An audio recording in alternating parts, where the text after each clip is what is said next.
Hi everyone, this is Entrepreneurship Learning Unit 2, Opportunity, Creativity, and Innovation. We are on theme 1, which is Entrepreneurial Creativity and Information, and is in chapter 3. And the module outcome that this relates to is analyzing the role of creativity and innovation in entrepreneurship. You can imagine, in fact, we now know that when businesses exist, it's because somebody had an imagination and they put together resources in terms of, the human resource management, in terms of capital and other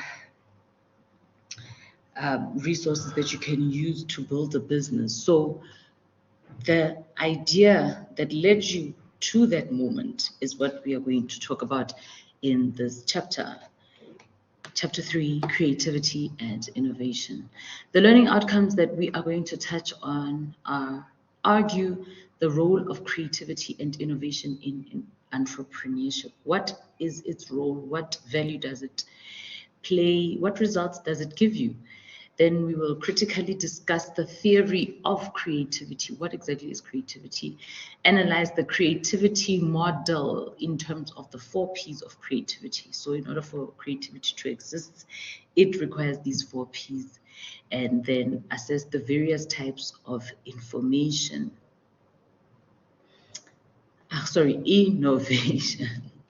So when you are being innovative as an entrepreneur, what exactly is it that you're doing?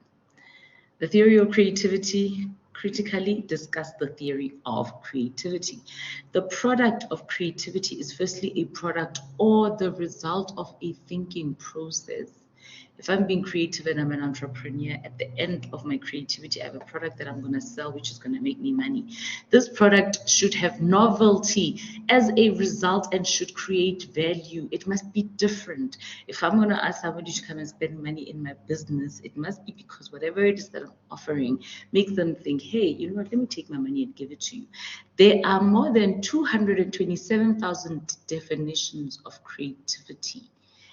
And we will not go into any of them. You can check out a couple of them in the textbook.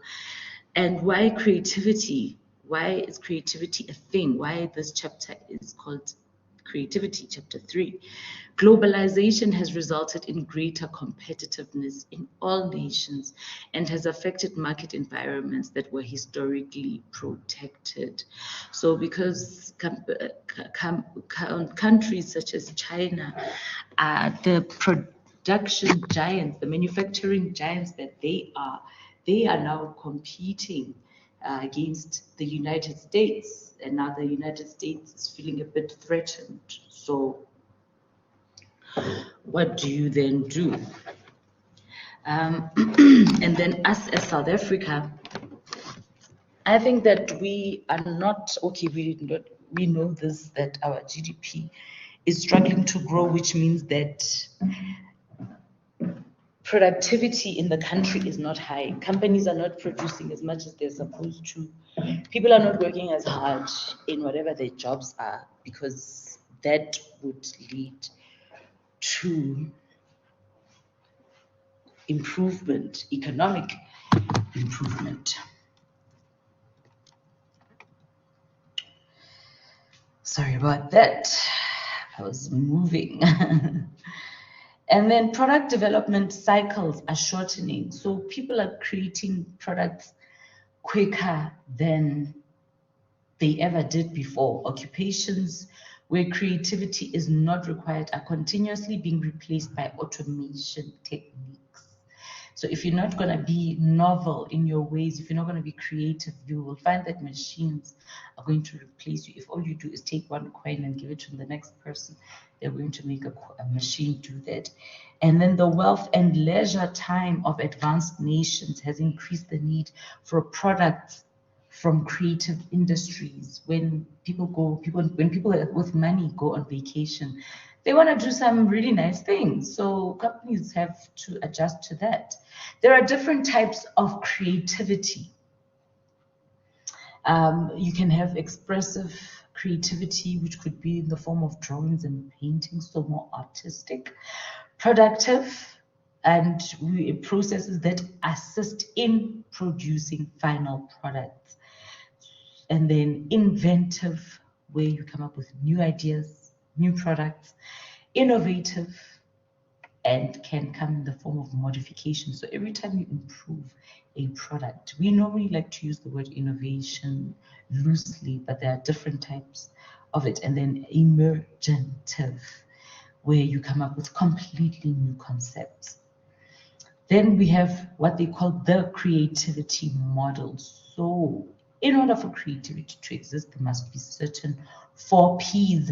These are not the 4 Ps of marketing, please. The 4 Ps of marketing are product, price, place, and promotion. Here we're talking about product, yes. We're not talking about price. We are not talking about place. And we are definitely also not talking about promotion. So the person now comes in, because now we're not longer talking about a product, right? Where we could have talked about maybe promotion, but now we're talking about a person who's going to contribute to this creativity. And then the process. When this person set and thank, right? Because they are part of the creativity model. In other words, for creativity to exist, the person must be there, first of all, standing there. And maybe this picture for me could have had numbers of, where it can start. And if it could, for me, the person would be, it would be, I would draw it differently. I would draw it in a way that you can see that the person comes first, because they are the one that think up of an idea. So I would say, like I said, let me just see here.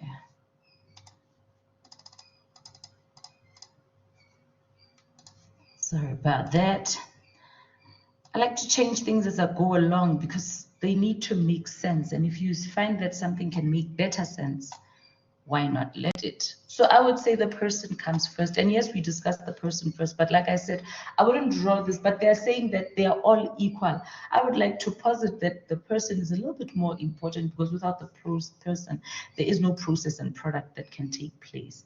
So the creativity can be improved by giving special attention to each variable individually and in an interdependent context. So when you think about these, yes, think about them individually, but also think about them together. Like you can think about a person, but you know that the person creates the process, which creates the product.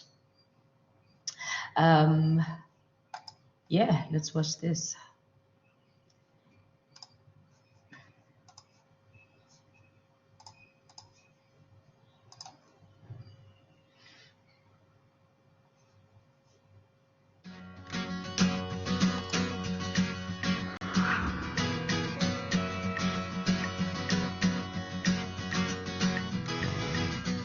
Rhodes, in his seminal article, An Analysis of Creativity in 1961, was in search of the universal definition of creativity. Of course, he didn't find it. Instead, he developed a classification system that allows us to look at creativity a piece at a time. The system he devised is broken into 4 basic elements we call the 4 Ps: the creative person, the creative process, the creative product, and the creative press. Hence, in order to study creativity, first you take a P. Person covers personality, intelligence, temperament, traits, habits, attitudes, self-concepts, value systems, style, preference, behavior, and so on. Process is how you go about being creative. It includes cognitive, behavioral, and affective skills, learnable skills such as ideational fluency, flexibility, originality of thought, sensitivity to problems and elaboration of ideas, curiosity, playfulness, and so on. Product is the outcome. Tangible or intangible, a creative outcome or product is one that is new to the creator, has some level of usefulness, and has been produced and communicated in some way. Press is the relationship between you and your environment, those things pressing in on you that include physical, psychological, social, and emotional safety, and comfort in your environment.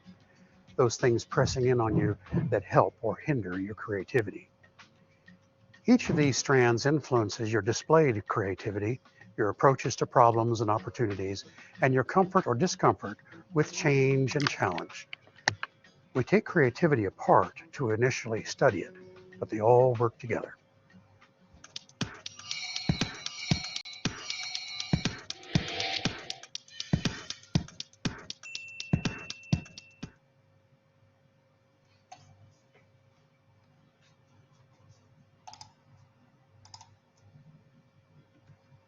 So the person,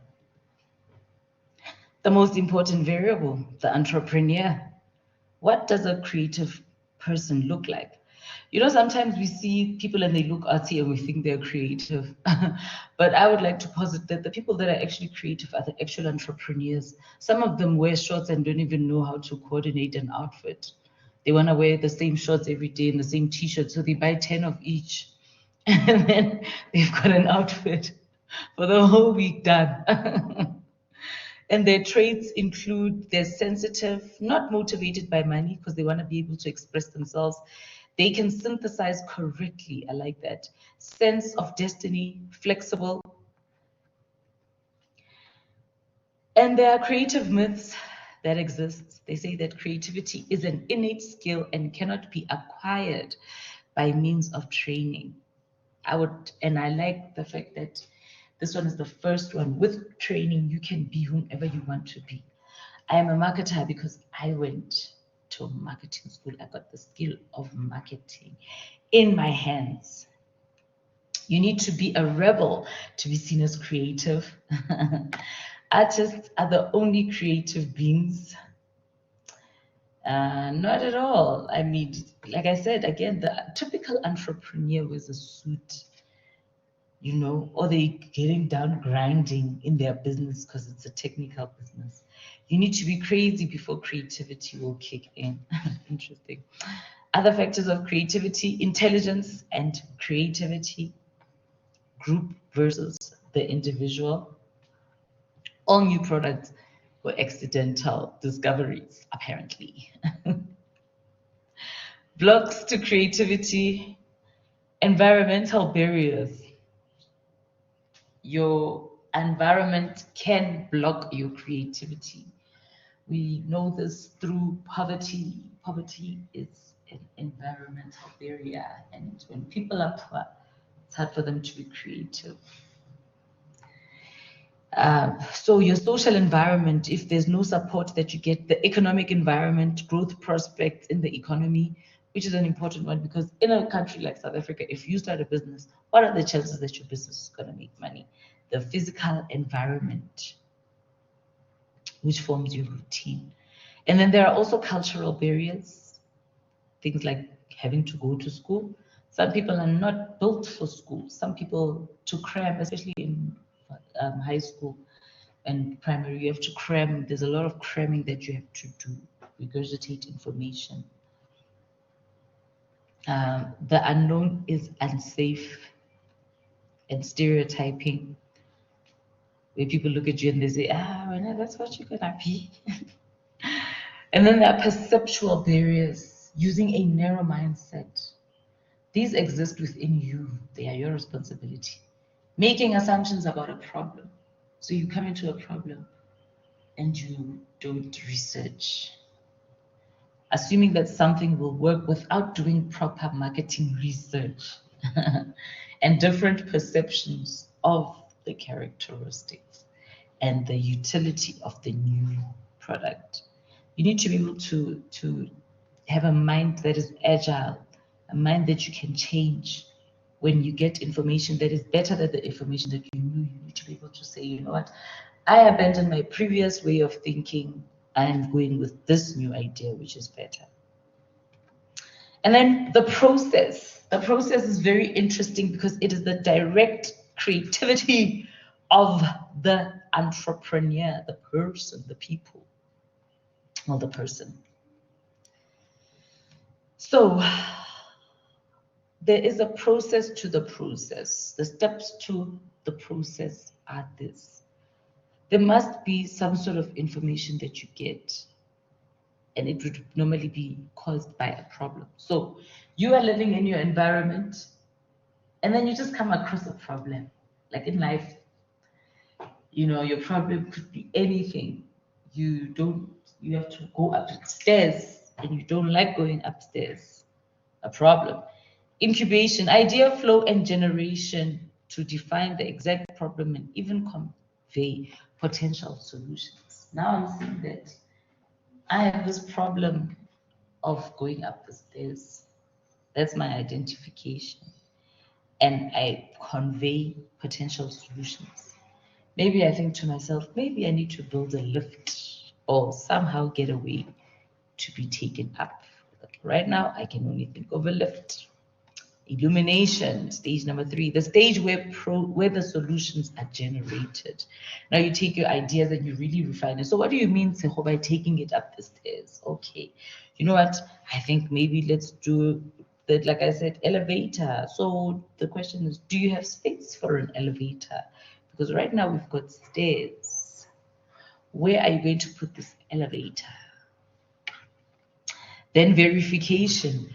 When you evaluate all the ideas and solutions in terms of their quality potential. So this is done as the assumption that you had a lot of ideas. Maybe you had 5 ideas and now you are weighing them. When you evaluate your ideas, so this idea of yours of having the elevator, right? Let's see now. We said that, yeah, it sounds like a good idea, but now, and we're definitely down for that. An elevator would be awesome because we also, why not use an elevator and have stairs? So we would actually like both and not just an elevator. So yeah, the problem is space. Where are you going to get the space? So now we're saying, yes, there's quality in this, but now there's things that you need to consider. And that's where you need to tighten your idea as the entrepreneur. Then the communication, where you present your idea to the expert community. So you let your idea be known. Hey guys, this is what I plan on doing. And you hear what people have to say. You cannot just have an idea and you're not open to criticism. People can see better people can see your idea better because they are the ones that have to live with it. If I'm going to have an idea, I'm the one that's going to be like, hey, is this my space or does this really work for me? Oh, you came up with a cool drink. What kind of cool drink? Oh, it's a juice. But then there's so many juices. Oh no, this one has got a mix of what. So it's not really a juice, but more like a cocktail. Oh, really? So then validation, example, the results obtained from a focus group session. Now they're telling you, hey, actually, we just had a taste of that cocktail of yours. So awesome. Or when we're talking about the stairs idea, no, you know what? We're right next to the stairs. We will put the lift. The building is so big, it can accommodate a 3 by 3 meter lift. Wow, really? Yes, it's an awesome idea. Or the entry of a product in the market. So now the idea comes through. Another format of this process is translated in the creative problem solving process. So when you are in the creative solving process, what you can do is, number 1, identify the problem. Number 2, you define the problem. Then you generate an idea in order for you to solve the problem. Then idea fusion, where you find the most practical solution out of the ones that you would have come up with as possible solutions. And then idea judgment, where you evaluate the most practical solution. You decide, hey, of this problem that we had, we came up with the solution after weighing all the pros and cons. The process of creative problem solving is also linked to a more formal process of developing an innovation. There's the process of developing an innovation, right? Generating ideas. So you're coming up with different ideas. Oh, what if I do this? What if I do A? What if I do B? What if I do C? Then you develop ideas. So you refine those ideas and you give them a proper name. Then you turn the idea into a product or service. Now you're done with the planning of the idea. Then now you develop it into whatever product it is that you wanted. Maybe you wanted to make dresses, now you're there. Then creativity is the fuel for these 3 steps, because you wanted to design nice dresses. And commercialization is the part where you make the money out of it, which is the purpose of business. And then there are creative techniques, random inputs, problem reversal. So you look at a problem and you say, what would the solution be? The 5 W's and H technique, the association technique, and the discontinuity principle. You guys can check that out on your own. Then the product, the 3rd component of the creativity model.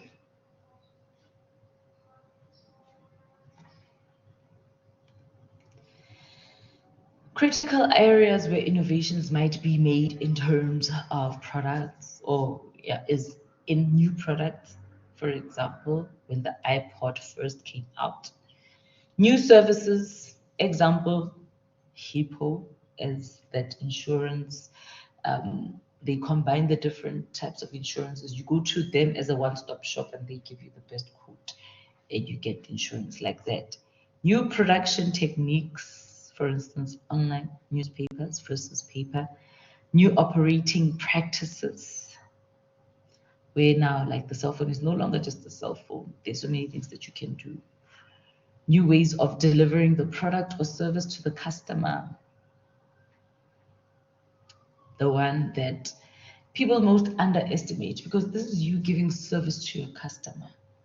And all you have to do is ask yourself, how can I make this process for my customer better? That's all. Answer that question and you got it all. And the last one, new means of informing the customer about the product. Marketing. Types of innovations. Assess the various types of innovation.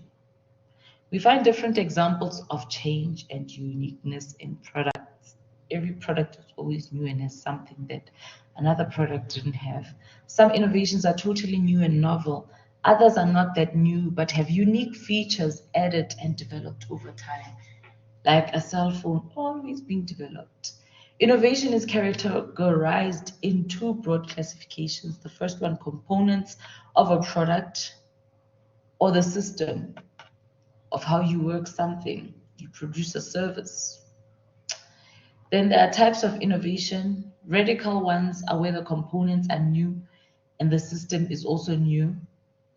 For example, the first microwave. When the microwaves first came into the market, it was so new, nobody knew what it was. Like the TV when it first came into the market. Then there's incremental, where something gets improved. So that same TV now, how many times has it been improved? That is incremental. Then modular, where the components are new, but the system is not changing. So for instance, the digital watch. A watch is a watch, but now because it's digital, it's a modular change or modular innovation.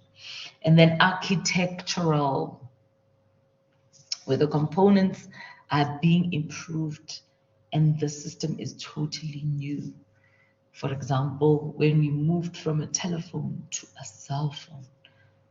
So the components are being improved and the system is new, completely new.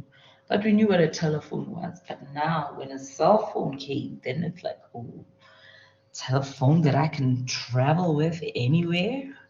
And look at us now, addicted to it.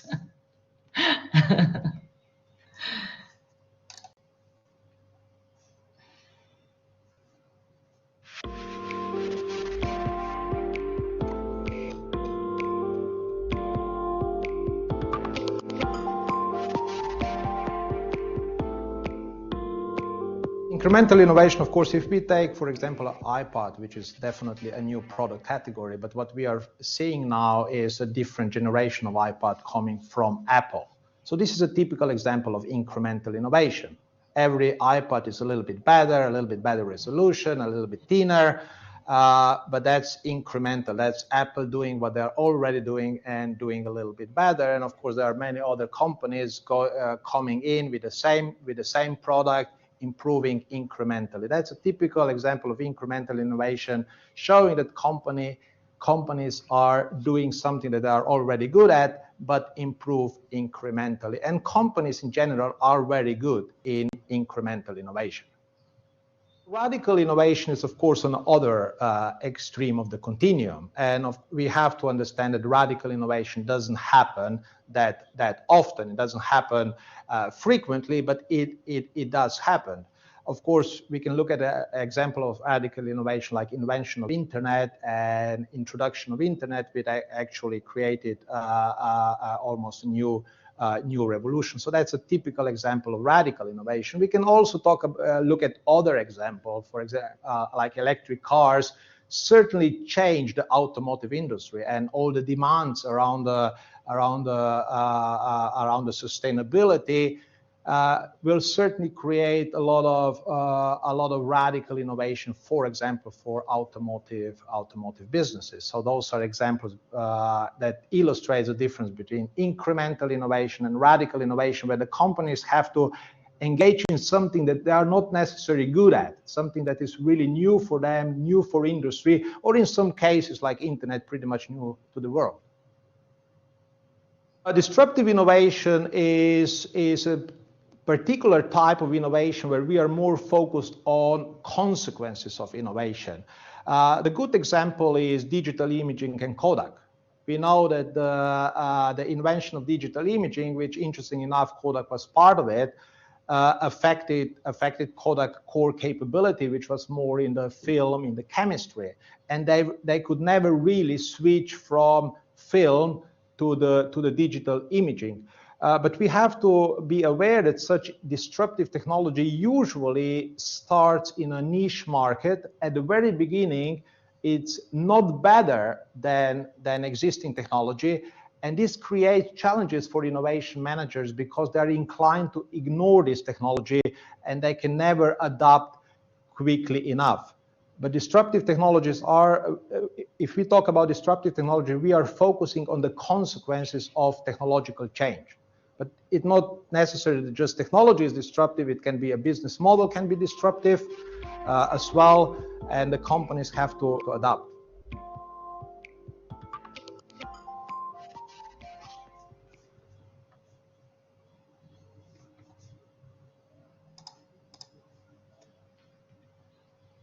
And that's it for chapter 3. Thank you.